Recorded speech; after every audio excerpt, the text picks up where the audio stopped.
বিশ্বজুড়ে চলছে যুদ্ধ, কখনো ইউক্রেন রাশিয়া, আবার কখনো বা গাজা ইসরায়েল যুদ্ধ। বিরতিহীন এমন যুদ্ধকে কাজে লাগিয়েছে বিভিন্ন অস্ত্র প্রস্তুতকারী কোম্পানি। চলমান এই যুদ্ধ আর উত্তেজনার সুযোগে দেশ বিদেশি বিভিন্ন অস্ত্র প্রস্তুতকারী কোম্পানিগুলো রেকর্ড পরিমাণ মুনাফা অর্জন করেছে, যার বেশিরভাগই লুফে নিয়েছে মার্কিন ও ইউরোপীয় কোম্পানিগুলো।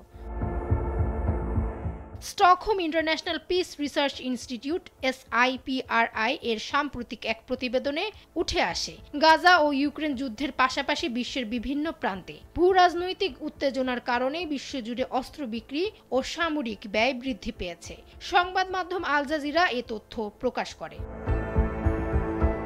প্রতিবেদনে উঠে আসে গোটা বিশ্বে অস্ত্র বিক্রি ও সামরিক সেবা শিল্পের শীর্ষ 100 কোম্পানি 2024 সালে $678 বিলিয়ন মুনাফা অর্জন করেছে।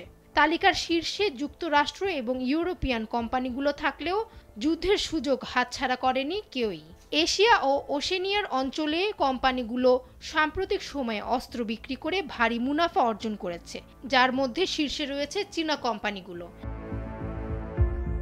মার্কিন অস্ত্র কোম্পানিগুলোর সম্মিলিত অস্ত্র রাজস্ব 2024 সালে 3.8% বৃদ্ধি পেয়ে $334 বিলিয়ন পৌঁছেছে। তালিকাভুক্ত 39টি মার্কিন কোম্পানির মধ্যে 30টির রাজস্ব বৃদ্ধি পেয়েছে।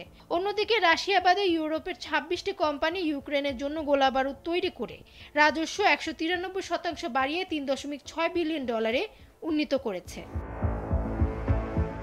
তালিকায় থাকা 5টি জাপানি কোম্পানি সম্মিলিত অস্ত্র রাজস্ব 40% বাড়িয়ে $13.3 বিলিয়ন উন্নীত করেছে।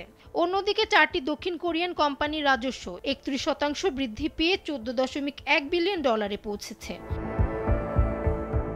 প্রথমবারের মতো অস্ত্র বিক্রির তালিকায় অন্তর্ভুক্ত হয়েছে মধ্যপ্রাচ্য ভিত্তিক 9টি কোম্পানি। 2024 সালে এই 9টি কোম্পানি সম্মিলিতভাবে $31 বিলিয়ন রাজস্ব অর্জন করেছে। এছাড়া গাজায় চলমান গণহত্যামূলক যুদ্ধের মধ্যে তালিকাভুক্ত 3টি ইসরায়েলি অস্ত্র কোম্পানি তাদের সম্মিলিত অস্ত্র রাজস্ব 16% বাড়িয়ে $16.2 বিলিয়ন উন্নীত করেছে। ডেস্ক রিপোর্ট, সময়ের আলো।